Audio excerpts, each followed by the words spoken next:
Hello students, my name is Dr. Puneet Dubey. Welcome all of you in my YouTube channel English club, जिसमें आज आपको मिलेगा इस वर्ष 2024 में महाराजा छत्रसाल विश्वविद्यालय छतरपुर का होने वाला foundation course part B English language and foundation BA, BCom, BSc second year का पेपर, जिसमें सभी ऑब्जेक्टिव क्वेश्चंस अर्थात MCQ पैटर्न और उनके उत्तर सहित जो आपको नेक्स्ट ईयर 2025 में होने वाले फाउंडेशन कोर्स पार्ट बी में बहुत हेल्प मिलने वाली है।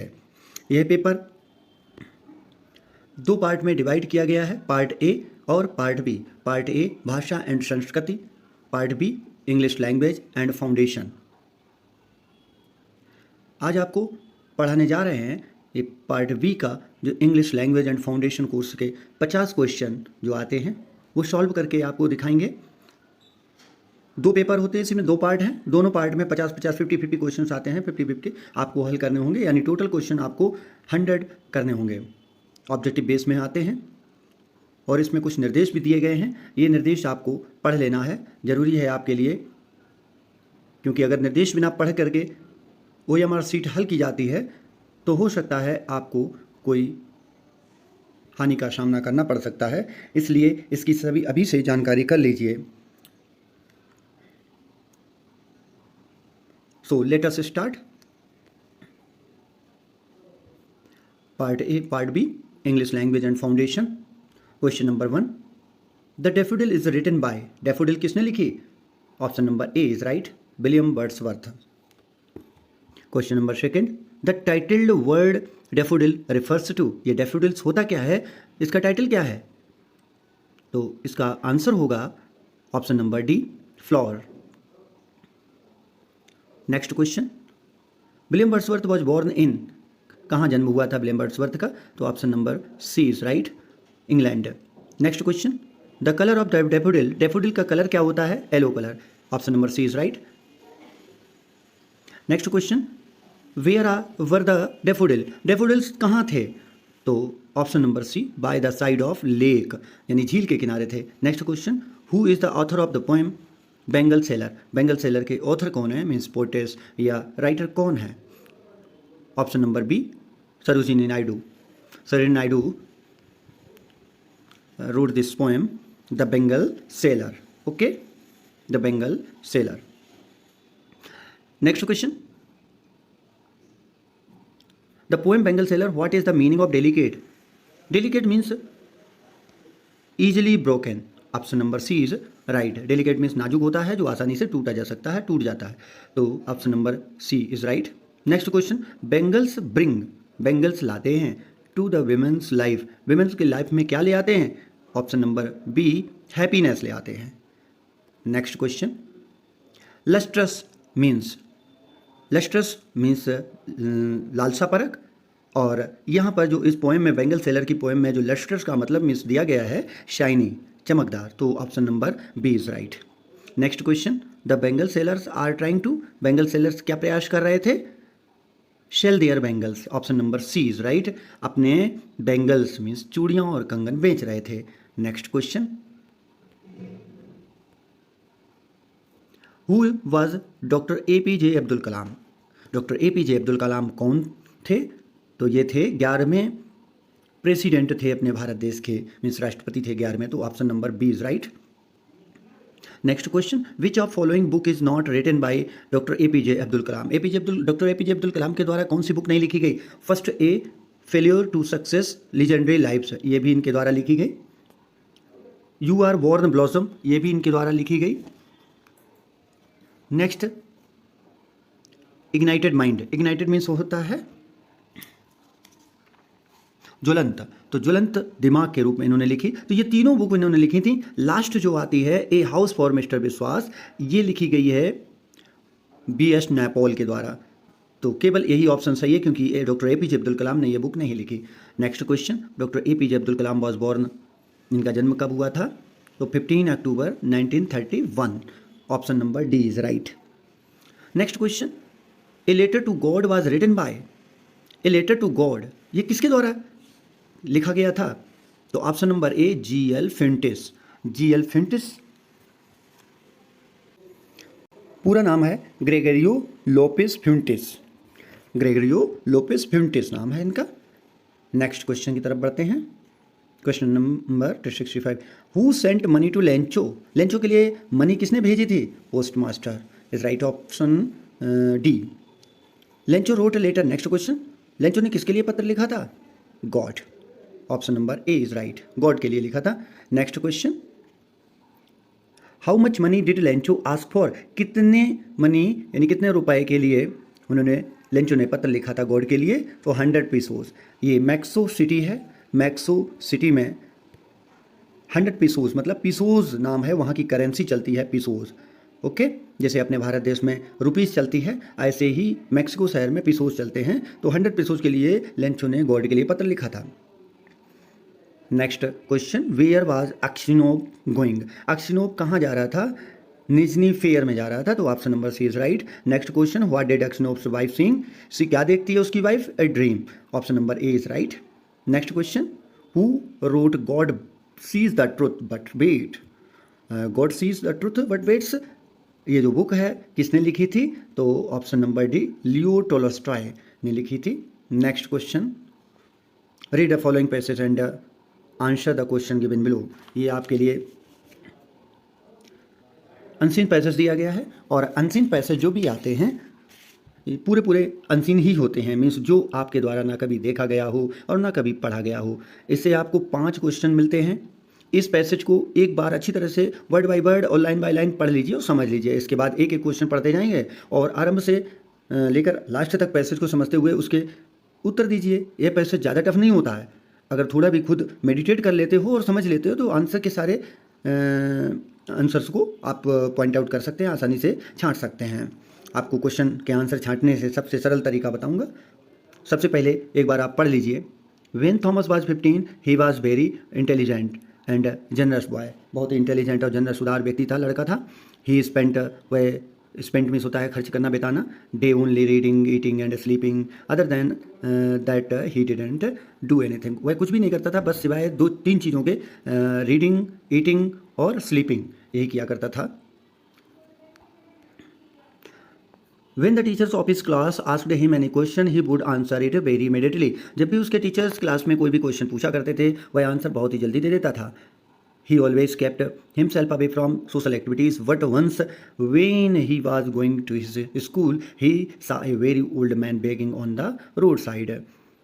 वह हमेशा अपने आप को दूर रखता था, अवे फ्रॉम मीन्स दूर रखता था सोशल एक्टिविटीज़ से, यानी सामाजिक कार्यों से हमेशा दूर रखता था। लेकिन एक बार वह जब स्कूल जा रहा था तो उसने एक देखा, एक बूढ़ा व्यक्ति। कौन था? एक बूढ़ा व्यक्ति, बेगिंग मतलब भीख मांग रहा था, रोड साइड, रोड के किनारे पर भीख मांग रहा था। At first he thought that he should stop there and ask him why he was begging. सबसे पहले उसने ये विचार किया, थॉट मीन्स विचार किया कि उसे रुकना चाहिए और उससे पूछना चाहिए उस व्यक्ति से कि क्यों वो भीख मांग रहा है। Because he was too old to do that, instead he should rest. वह इतना बूढ़ा हो चुका है कि उसको रेस्ट करने की आवश्यकता होती है। तो एट द सेम टाइम उसी समय उसे रियलाइज़ हुआ, उसे अनुभव हुआ कि ही स्टॉप्ड देयर, कि वह इफ़ ही स्टॉप्ड देयर, अगर वह वहाँ खड़ा रहता है थोड़ी देर और, तो he would be late for school, तो स्कूल के लिए लेट हो जाएगा। Next para, he thought for a while, तुरंत उसने विचार किया, ए वाइल मीन्स एकदम अचानक, and went to the old man, और ओल्ड मैन के पास गया। उसी समय उसने विचार किया और वह उस ओल्ड मैन के पास गया। ही सा दैट एवरीवन, उसने हर व्यक्ति को देखा, was passing by him but no one was giving him alms. Alms means होता भिक्षा, भीख देना। उस लड़के ने सभी को देखा अपने पास से गुजरते हुए, लेकिन किसी ने उसको भिक्षा नहीं दी। आफ्टर सीइंग द इंसिडेंट, ये घटना को देखते हुए, he took out 20 rupees from his pocket. कहाँ से? पॉकेट से। 20 रुपीज़ यानी 20 रुपये उसने अपनी पॉकेट से निकाल करके दे दिए। And gave them to the beggar, दे दिए बेगर को। बाय डूइंग, ऐसा करते हुए, बाय डूइंग दैट, ऐसा करते हुए, he felt very good and reach the school gasping, और वह अच्छा अनुभव करता है और तुरंत ही स्कूल की तरफ भाग जाता है। गैस्पिंग मीन्स होता है हाँफता हुआ, स्कूल पहुंचता है। क्वेश्चन नंबर फर्स्ट है इसका, इस पैसेज का क्वेश्चन नंबर फर्स्ट ही होगा ये। How did Thomas spend his days? Thomas कैसे अपने आप के दिन व्यतीत किया करता था? तो option number B is right, only reading eating and sleeping. ये था, ये reading eating and sleeping.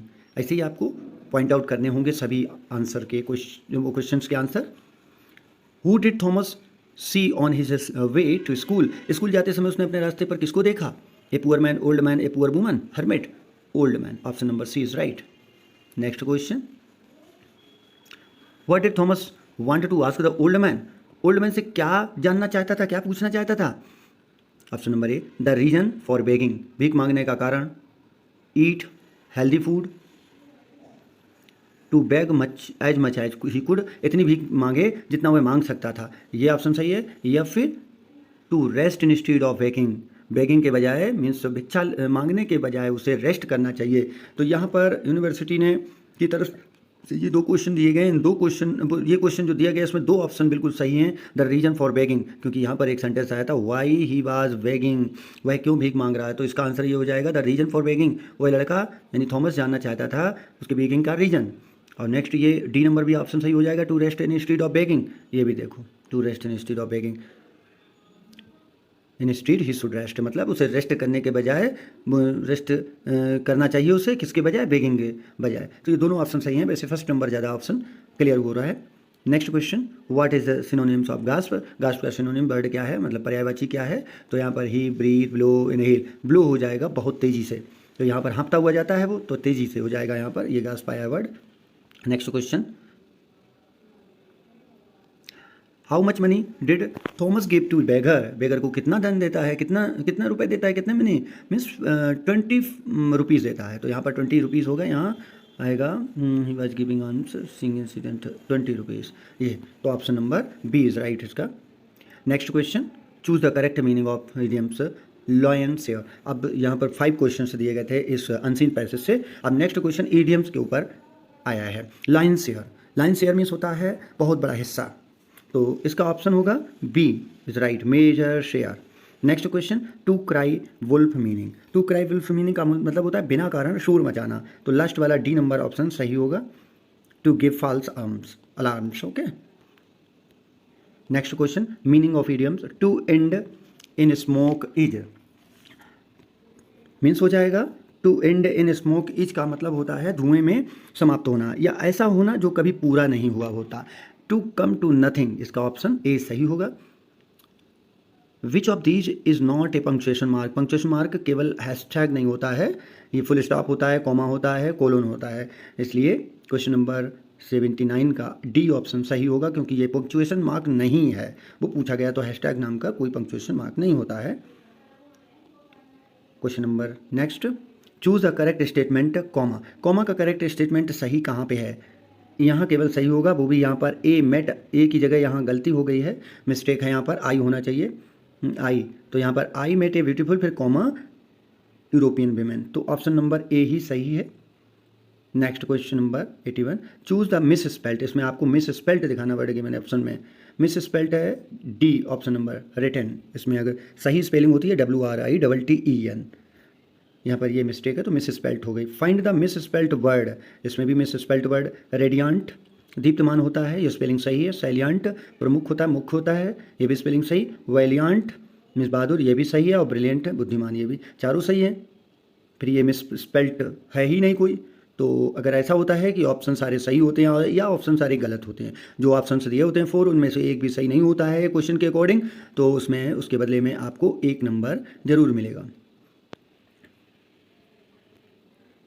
Next question, choose the miss spelt, इसमें भी मिस स्पेल्ट वर्ड निकालना। एडियर, एडिक्शन, एडवाइस, एड्रेस, तो एडिक्शन स्पेलिंग है ADDICTION होता है, एडिक्शन मीन्स लत, किसी की लत लग जाना, तो एडिक्शन DD होता है, तो इसलिए option number B is right.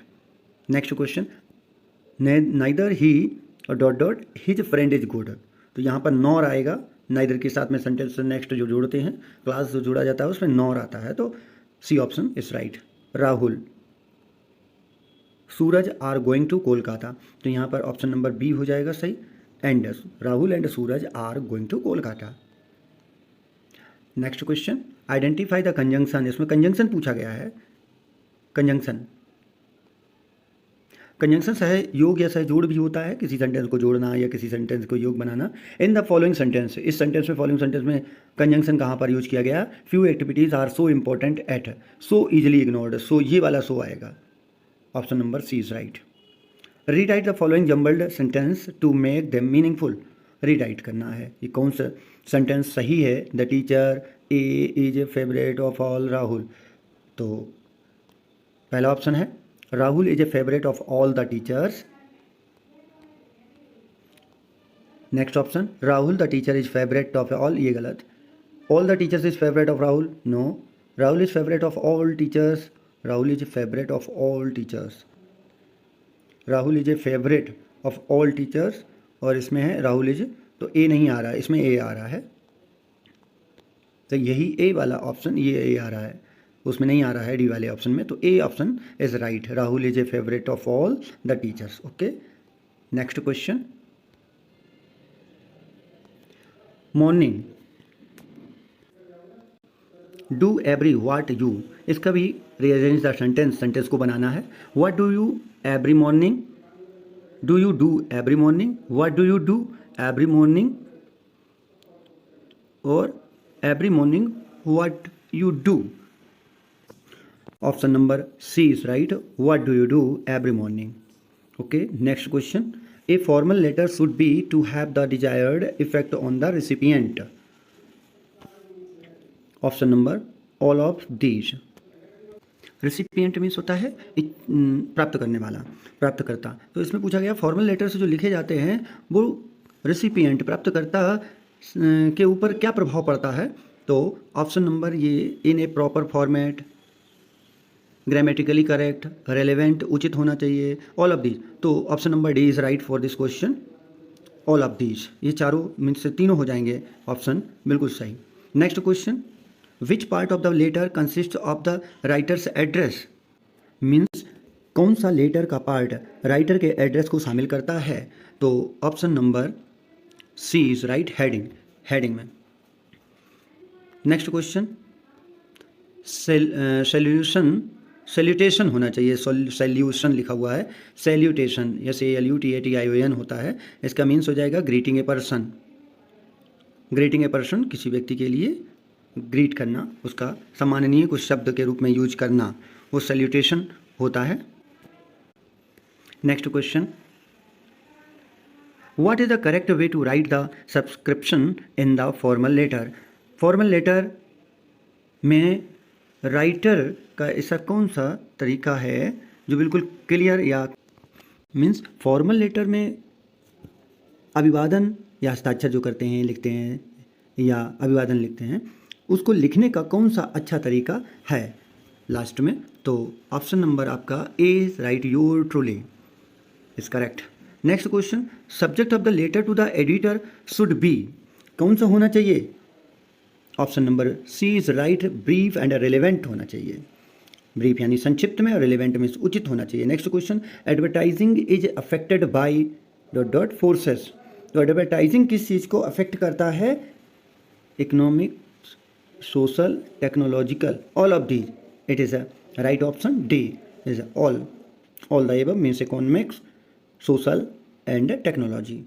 Next question 95, notice is written for, notice किसके लिए लिखी जाती है, एन इवेंट प्रोग्राम के लिए लिखी जाती है, फॉर ए लॉस्ट ऑब्जेक्ट के लिए लिखी जाती है, या for a found object, all of these, तो ये भी आपका all of these, option number D is right.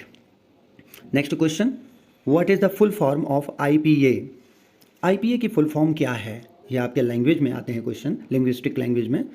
International phonetic agreement, B है Indian phonetic agreement, C international phonetic alphabet, D Indian phonetic alphabet, तो ऑप्शन आपका होगा C number, international phonetic alphabet is right, ये आपका होगा question. आप note करते रहना और याद भी करते रहना, हो सकता है इनसे कुछ क्वेश्चंस रिपीट हो जाएं 2025 वाले एग्ज़ाम में, और भी मैं वीडियोस सिलेबस के अकॉर्डिंग भेजता रहूँगा, जो आप लोग देखते रहें और उनसे पढ़ते रहें, नोट करते रहें, और सारे स्क्रीनशॉट भी अपने पास सेव करके रखें। Next question, the idea of universal grammar was given by, जो आइडिया था यूनिवर्सल ग्रामर का वो किसके द्वारा दिया गया था, वो राइटर हैं नोम चॉम्स्की। ये भी लिंग्विस्टिक का क्वेश्चन है, ये ब्रॉड में जब पढ़ाएंगे तो आपको वीडियोस भेजेंगे, उन वीडियोस को आप देख लेना, उससे तैयारी हो जाएगी आप लोगों की।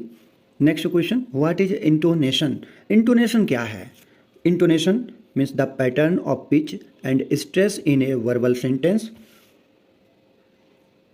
नेक्स्ट है the volume of speak at as in loud, quiet and और normal, how well you can near tones, what tone you use when speaking to others. इसमें आपका option number A is right, the pattern of pitch and stress in a verbal sentence. Intonation क्या होता है? Intonation स्वर शैली होती है। स्वर शैली ये मौखिक वाक्य में एक पिच यानी आवाज़ और स्ट्रेस मतलब जोर, तनाव का पैटर्न होता है इंटोनेशन। ये फोनेटिक अल्फ़ाबेट सिस्टम में और लिंग्विस्टिक पैटर्न में इंटोनेशन पढ़ाया जाता है, वो आगे तुम्हारे सिलेबस में पढ़ाएंगे हम। Next option, question number 99, the number of nasal consonant is in English. Nasal means nose के द्वारा जो बोले जाते हैं नेसल कंसोनेंट्स होते हैं, वो तो 6 होते हैं, 3 होते हैं, 4 होते हैं, 5 होते हैं। तो इसमें आपका ऑप्शन होगा 3, क्योंकि 3 ही नेसल कंसोनेंट्स होते हैं, जैसे माँ, ना, इंग्या, ये इंग्या होता है, इंग्या जैसे सिंग, रिंग, RING रिंग होता है तो ये बोलते हैं। तो एक ये हो गया म, न, इंगा, तो ये 3 कंसोनेंट्स होते हैं जो आपके नेसल कंसोनेंट्स बोले जाते हैं।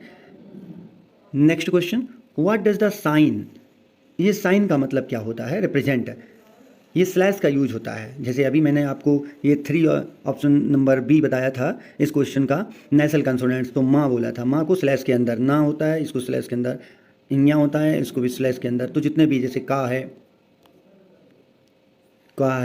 तो इसको ऐसे सिंबल के अंदर यूज करते हैं, ग है तो ये है, सा है, ये ऐसे करके ये फोनेटिक अल्फ़ाबेट सिस्टम में आप लोगों को पढ़ने को मिलेगा नेक्स्ट सिलेबस में। तो इसमें सिर्फ इतना बताना है कि ये साइन का रिप्रेजेंट क्या है, वॉइस टू बाइलेबियल है, नेसल है, फोनेटिक ट्रांसक्रिप्शन है और सेंट्रलाइजेशन है। तो सेंट्रलाइजेशन आपका होगा नहीं, ओनली ये वाला option is right, phonetic transcription, ये फोनेटिक में आता है। फोनेटिक में इसी से अल्फ़ाबेटिकल सिस्टम में जो कंसोनेंट्स होते हैं वो करते हैं, और साउंड सिस्टम में भी इसी स्लैश के ही अंदर यूज किए जाते हैं। आपको वीडियो कैसी लगी प्लीज़ कमेंट बॉक्स में शेयर करना, जिससे कि आगे और भी बेहतरीन वीडियोज़ मैं बना सकूं। ओके, तब तक के लिए धन्यवाद।